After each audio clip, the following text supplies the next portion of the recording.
नमस्कार मंडळी, स्वागत आहे तुमचं सगळ्यांचं आपल्या लाडक्या युट्यूब चॅनलमध्ये। तर व्हिडिओवरती नसाल तर व्हिडिओला लाईक करायला विसरू नका आणि चॅनलला सबस्क्राईब करायला देखील विसरू नका आणि हा व्हिडिओ शेवटपर्यंत नक्की बघा। स्वानंदीच्या प्लॅनिंगमुळे आता अंशुमनला होणार अटक, तर दुसरीकडे मात्र मल्लिका मागणार समोर अंशुमनसाठी भीक। तर नक्की काय घडतं त्याला संपूर्ण अपडेट जाणून घेऊया। तर मित्रांनो, दुसरीकडे तुम्ही पाहिलंच असेल की आपल्या स्वानंदीने आता समरला खुश करण्यासाठी वाटेल ते प्रयत्न केलेले असतात, परंतु ह्या हरामखोर अंशुमनने मात्र समर आणि स्वानंदीच्या आयुष्यामध्ये मिठाचा खडा बनून यायचं ठरवलेलं असतं, तो अजूनपर्यंत त्याची खोड गेलेली नसते। तर दुसरीकडे मात्र ह्या मल्लिकाला काही जरी करून तरी पण काही झालं तरी समर आणि स्वानंदीला एकत्र येऊ द्यायचं नसतं। तिचा एवढाच पहिला मोठा सगळ्यात डाव असतो। तिला माहीत असतं की जर समर आणि स्वानंदी एकत्र जर आले तर त्याच्यानंतर मात्र ही राजवाड्यांची सगळी काही प्रॉपर्टी माझ्या हातात कधीच येणार नाहीये, कारण की समरपासून आपण जेवढी ट्राय केला ना ती लोक दूर करण्याचा, तेवढी ती लोक जवळच येत चाललेली आहेत। त्याच्यामुळे आपल्याला लवकरात लवकर समर आणि स्वानंदीला संपवलं पाहिजे। पण ह्या सगळ्याच्या नादात तुम्ही पाहिलंच अंशुमनचा स्वतःचा जीव किती धोक्यात गेला होता। आपल्या विचारात समरने जाऊन त्याला वाचवलं, नाहीतर ह्या अंशुमन आजपर्यंत मरून गेला असता। पण दुसरीकडे मात्र आता हे सगळं झाल्याच्या नंतर स्वानंदीच्या लक्षात येतं की आम्ही तळ्यावरती ज्यावेळेस मात्र बोट रायडिंगसाठी जाणार होतो त्याच्या अगोदरच मात्र मल्लिकाने सांगितलेलं असतं की समरला पोहता देखील येत नाही, पण अंशुमनला वाचवण्याच्या वेळेस मात्र समर पोहत गेलेला असतो आणि अंशुमनला वाचवलेलं असतं।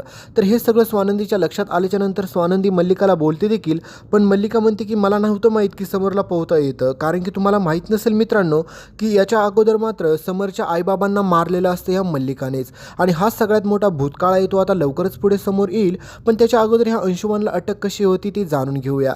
तर दुसरीकडे मात्र आता अंशुमन वाचल्याच्या नंतर अंशुमन ठरवतो की ह्या स्वानंदीला खूपच माज आलाय ना पुढं करण्याचा, तर हिचा माज नाही उतरवला तर नावाचा मी अंशुमन नाही। तर दुसरीकडे मात्र मल्लिका म्हणत असते अंशुमनला की आपल्या आजकाल आपले दिवस चांगले नाही चालले, कारण की जे काही करायला जातोय ना आपण ते सगळं आपल्याच अंगलट येत आहे। त्याच्यामुळे थोडा वेळ जाऊ दे, त्याच्यानंतर आपले एकदा चांगले दिवस आले ना की त्याच्यानंतर ह्या स्वानंदीला आणि सोबतच मात्र समरला त्यांची लायकी दाखवून देऊया। तर पुढे आता तुम्हाला पाहायला भेटेल इंटरेस्टिंग अशी गोष्ट की आता हा अंशुमन चक्क स्वानंदीचा बदला घेण्याच्या नादात स्वतःच्याच पायावरती दगड मारून घेतो, कारण की त्याला माहीत असतं की समरपासून जर मला स्वानंदीला जर दूर करायचं असेल तर दादाच्या मनामध्ये स्वानंदीबद्दल वाईट साईड भरून आता उपयोग होणार नाहीये, कारण की मल्लिकाला देखील माहीत असतं की समर आणि स्वानंदीमध्ये प्रेमाचं नातं निर्माण झालेलं आहे, पण यांच्यामध्ये मिठाचा खडा म्हणून आपणच टाकायचा आणि असा तसा नाही टाकायचा की हे दोघेजण एकमेकाच्या जवळ देखील आले नाही पाहिजे। तर पुढे अंशुमन चक्क आता आपल्या स्वानंदीला संपवण्याचा प्लॅनिंग करतो आणि म्हणतो की असं तसं नाही संपवत मी स्वानंदीला, तिला डायरेक्ट कायमची संपवूनच टाकतो। तर मल्लिका सांगत असते की असं काय करणार नाही तू अंशू, कारण की आपल्याला फक्त समरचा परत विश्वास जिंकायचा आहे आणि समरला पूर्णपणे स्वानंदी विरुद्ध बनवायचं। एकदा का समर स्वानंदी विरुद्ध बनला की त्याच्यानंतर मात्र स्वानंदीचं काहीच ठाव ठिकाणा लागणार नाही।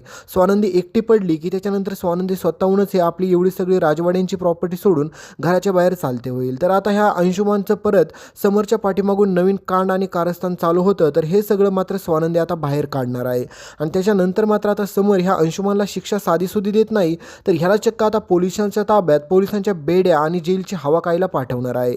तर हे सगळं होत असताना मात्र दुसरीकडे मल्लिका आपल्या समोर भीक मागणार आहे आणि म्हणणार आहे की प्लीज माझ्या अंशूला वाचव, प्लीज माझ्या अंशूला वाचव। तर तुझ्या अंशूला वाचवायचंच होतं तर त्याने अगोदर शेणच कशाला खायचं, आणि ह्या सगळ्याला जबाबदार जर पाहायला गेलं तर मात्र ही मल्लिकाच आहे, कारण की अंशुमन आत्तापर्यंत जेवढ्या काही चुका करतोय ना ह्या सगळ्या चुकांना जबाबदार ही मल्लिकाच आहे। तर समरच्या आईबाबांना तर ह्या मल्लिकाने संपवलेलं असतं, ते कसं काय कधी कोठे हे सगळं काय तुम्हाला मी पुढच्या व्हिडिओमध्ये सांगतो। तोपर्यंत तुम्ही व्हिडिओला लाईक करा, चॅनलला सबस्क्राईब करून सोबतचं बेल नोटिफिकेशन ऑन करा आणि ह्या व्हिडिओला हाईप करायला विसरू नका। धन्यवाद।